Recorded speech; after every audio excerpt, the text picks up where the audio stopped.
Hello, everyone. I'm Charlie, and welcome back to another DraftKings DFS Slate breakdown. Apologies for the lack of content lately. I was actually out of town last week visiting some family in Iowa, so just didn't really have a chance to record. I ended up missing last Premier League Saturday and these two second legs of Champions League. But I am back now, and we are back to our regular scheduled programming as we kind of reach the wind down in the end of this European club season calendar. And let's get right into it now. We have this four-game Premier League slate here. It is a Man City slate. They are playing Southampton. I've said it that I just love now just picking against these already relegated teams. They just they tend to give up a lot of the time, and that is reflected in the odds. Man City minus 525, Brentford minus 125. Then we got this Fulham Everton game, Fulham minus favorites there. And then this Wolves Brighton game, which is essentially a toss up. So yeah, those are our odds for us. Now let's look at some anytime goal contribution odds. As you can see, Man City odds are through the roof. Holland way up there at minus 240. That'll be interesting to see if he starts. Marmoush up there as well. De Bruyne up there. Basically, any Man City attacker they think is minus odds to get a goal contribution. Hard to argue with them considering they are playing Southampton. Let's switch Brentford, Mbuemo, Wisa. Those are the likely starters who have pretty good odds there.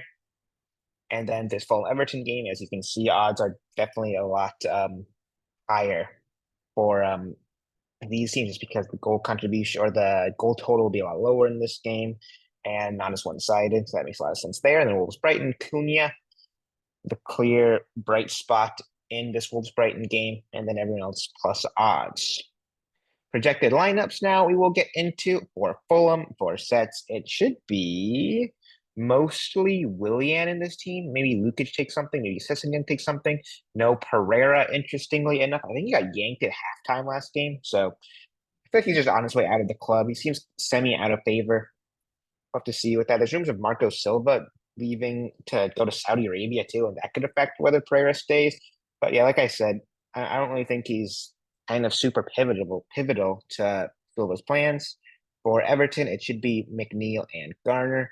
Last week saw McNeil's return to the starting lineup, immediately got a goal. So happy to see that. He's going to be an interesting play on this slate, which we will talk about when we get to pricing. Wolves and Brighton. Wolves should be Cunha and Aït-Nouri splitting. Brighton should be Matt O'Reilly Monopoly probably in this lineup. I don't see any other guys you could split like an Ayari. Stupinian maybe could take something though, although he hasn't in a while. Minte's been Matt O'Reilly, excuse me, has been pretty consistent in taking set pieces. Minte, of course, has also taken a few in the past as well. Southampton and Man City. Southampton should be Manning and Fernandez of the few sets that they get, which I don't anticipate having a ton. Man City should be De Bruyne mostly and Bernardo, who has been taking a little bit lately. Maybe Savinho takes something as well. Marmoush, they want to like mix things up too. Could end up having a set as well, but De Bruyne, the clear favorite there. Ipswich and Brentford. Ipswich should be an Enciso monopoly potentially in this team. We are still having no left back that like usually takes. Like Lee Davis is still suspended. Connor Townsend is still injured. Another guy we'll watch out for though is Ben Johnson, who should be back from suspension. He's not in the injured and suspended players tab. They don't have him in projected, interestingly enough. Probably just because Ipswich managed to get a result against Everton. It wouldn't surprise me if they just run back the same lineup, which is what this is. But Ben Johnson has taken a lot lately. However, Enciso ended up having priority over him the last time they played together. But if he's just in, that's just something to think about. And then for Brentford, it should just be Mbuemo and Damsgaard splitting. All right, and now we get into the prices. You can immediately see Man City, they are priced like their odds show. Like they're all super expensive, or at least like the big guns are, quote unquote. Like Holland, De Bruyne, both above 11K. That is expensive. Even Marmoush 9,800 here. There's definitely some decisions to be made. First, let's just go player by player, starting it forward. Yeah, Holland, like we just talked about. We'll see if he starts. 11K is definitely pricey, and we don't know how fit he is, so I worry about that slightly.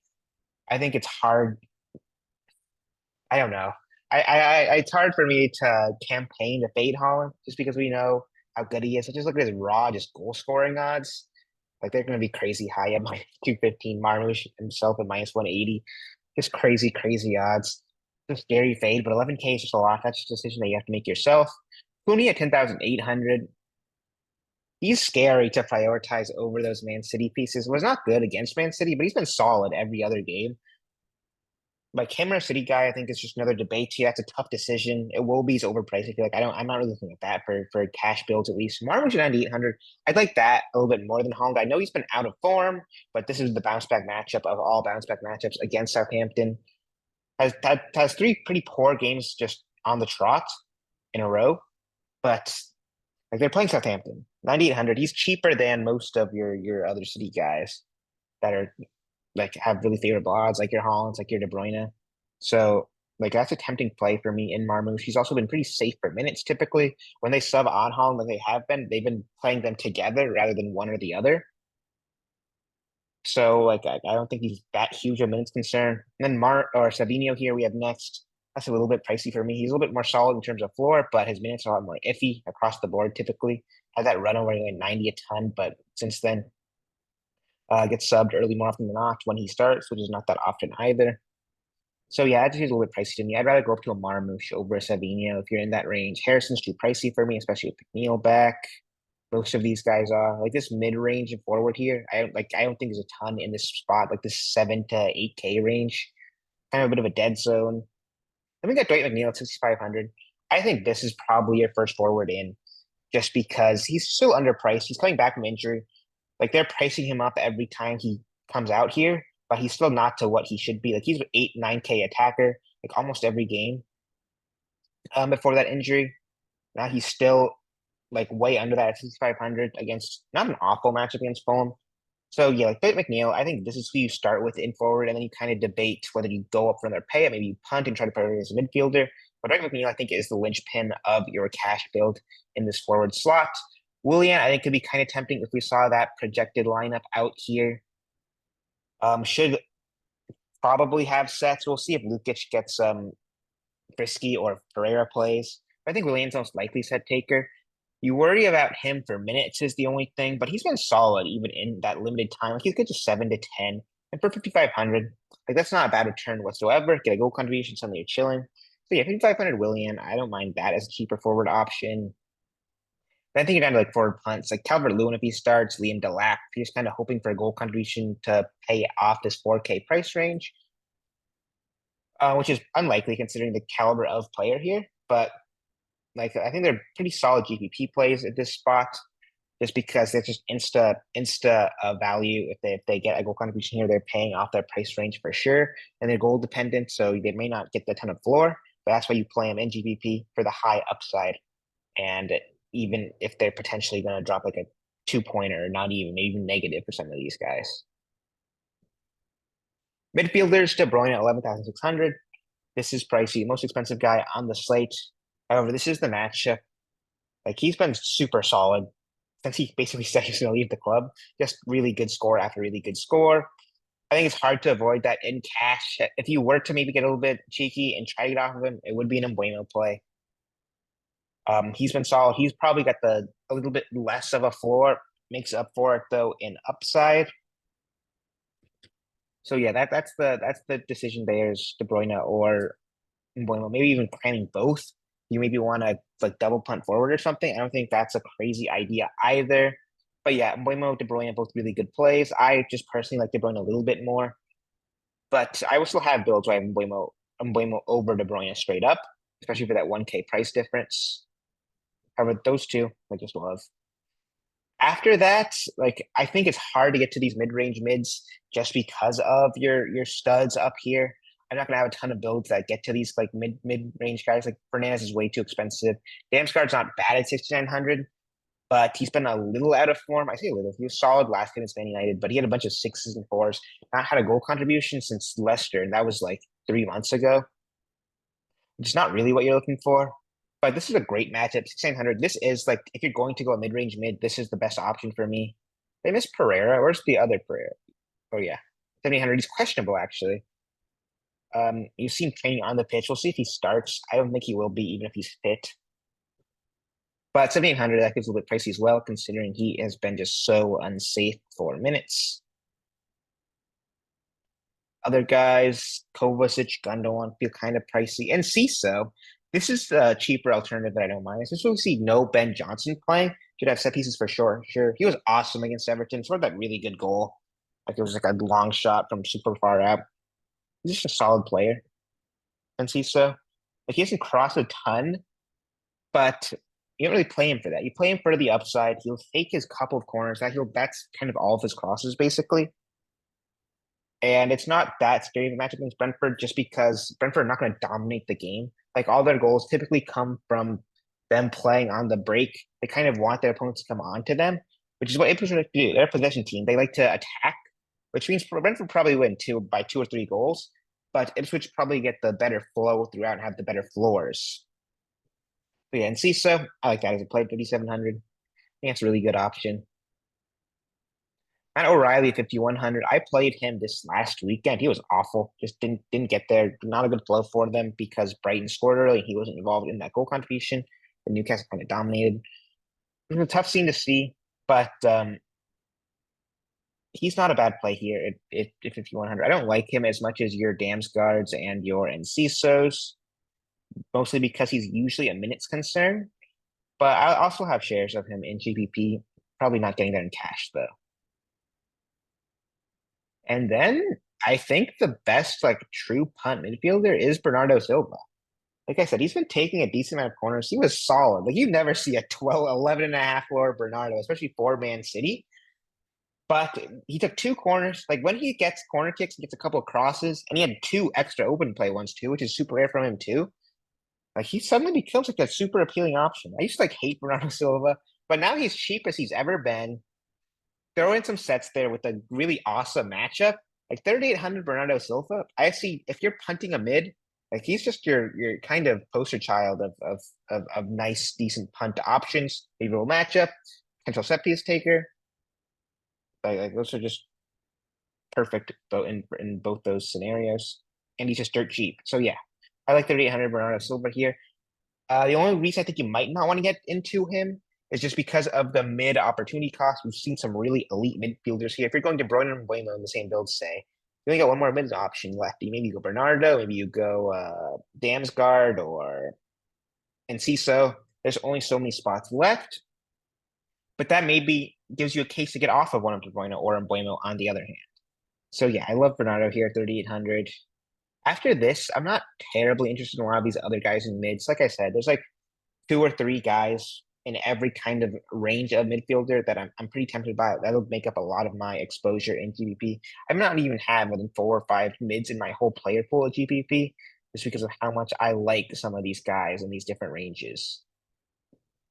Defenders. Like they priced up this defender slate by quite a bit. Like Manning, 900, that is too much for this Man City matchup. Aït-Nouri, 6,300. That's not bad. But when we consider Man City pricing, Brentford pricing, you don't have a ton of leeway to get up to a pay up D. And sure, Aït-Nouri is solid, but he's 6,300. That is more than some of these set takers that we're looking at. Like he's McNeil price. I'd rather have McNeil than Aït-Nouri. If I have to punt defender to do that, I'm more likely to do that. Like you can get cheaper defender options and you can get midfield or forward options just because you can go to that 2,500 floor point in pricing here, which you can't do. Like the good thing about defenders who take set pieces, they're usually underpriced for what their point per dollar production is, just because like prime, let's say Alexander Arnold, when he was just crossing the ball a ton, he was never more than like 7K. When he was putting up like similar numbers to De Bruyne, who was always going to be 2 or 3K more expensive. Now that we're getting like these more expensive defender options, it just makes that a lot less value in that position. And if we're just saying that there's no positions, let's just say if Aït-Nouri is just a 6K splitting set piece taker, maybe like it's a tougher matchup. I'd rather go to maybe a guy with a more favorable matchup, a guy who is more likely to get goal contributions than an Aït-Nouri. I know he has his like ceiling games when he gets a goal contribution. He's just so much less likely to do that than your attackers. So I like Aït-Nouri, just like I said. It just his price point that I have an issue with. I still could see myself getting there in cash if I like say I want to go to like Bernardo and so as 2 mid slots. That maybe gets me an opportunity to go up to an Aït-Nouri. But where I usually like love these pay up defenders and put them in cores a lot of the time, or set piece taking defenders, excuse me. At this price point, I think just harder to make an argument that he's a must-have. He's my favorite defender here, though. Like, there's not a ton that I like here, especially in terms of payups. The Stupiniak, there's no Matt Riley you can maybe make an argument for. I think he actually got there last game without set pieces. Yeah, he had 10 floor. A little unsustainable, though, because I think it was done mostly in tackles and interceptions, which I just think are just not the most predictable stats. And then other than that, I think you're looking at punts. There is Ben Johnson, who I can get behind. Gamble on him maybe having sets over in CISO, not likely. Um, just because he didn't against Newcastle, he's been playing well.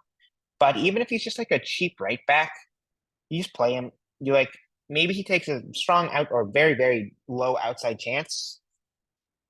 But that's just what you hope for just in case. And just 3,300. And especially when they play him in this like right mid spot that you see him a lot of the times. Like I just happy to play him in that role at 3,300. Then after that, I think you're mostly looking at center back punts. Like Pinnock, sure. Ben Mee, same thing. They have favorable matchups and are just dirt cheap. So I think they just do the job in that case. Just the center back punts. Same with like if you want to go for like a quote unquote fullback, Jack Greaves does not cross the ball a ton, but he gets there sometimes. 5 tackles against Everton, which, like I said, tackles and interceptions is not going to be sustainable. But he's a dirt like minimum price punt. Same with Zabe. Sure. There's no like play that's going to really like get your attention really, but these are just kind of guys who allow you to pay up in your midfielders and forward slots, which I have no issue with prioritizing those positions. I'll say it like this anyway. Goalkeeper, as always, it is a complete crapshoot. Play whoever fits the rest of your build. Don't think about it too much, as I always say. Like I end up having a GPP. I'll have like a little of every goalkeeper typically, just because I think there's no real difference between any of them here. Like just if they play well, they'll get there. If they don't, they can drop negative, and just so much variance around the position. And in terms of a core, it's a tough slate for a core because I think there's a couple different ways you can do it. Like you can go your Embuemo and De Bruyne, then you're suddenly having maybe double punt. If you start with McNeil, for example, 4K per position, you're going to have to punt this. Even getting up to a Willian is relatively difficult. With 3,900 per position there, like it is doable. We could go maybe get rid of, say, Embuemo. Go for Marmouche, let's say. Maybe go and then Ciso or Bernardo. Like I think all those different routes are viable and makes it hard to make a core because there's just different ways you can go here. Depending on the build, all just completely fine options as well. If I'm going McNeil, I'm going De Bruyne. If Ben Johnson starts, I'm putting Ben Johnson in the core just because he's just a cheap defender option here. And in a state where I think you're really going to need a guy down there. Who knows if he actually starts or not, but that's just how I'm going preliminary. As always, if you want to see cores after we get lineups, as well as wanting me to answer any questions that you have, make sure to join the FSI Discord through a subscription to the website linked below. I also cover all of the other different soccer slates, whether that be Interleague, MLS, Bundesliga. We do it all in FSI. But yeah, guys, that'll be it. And I'll see you for the next one.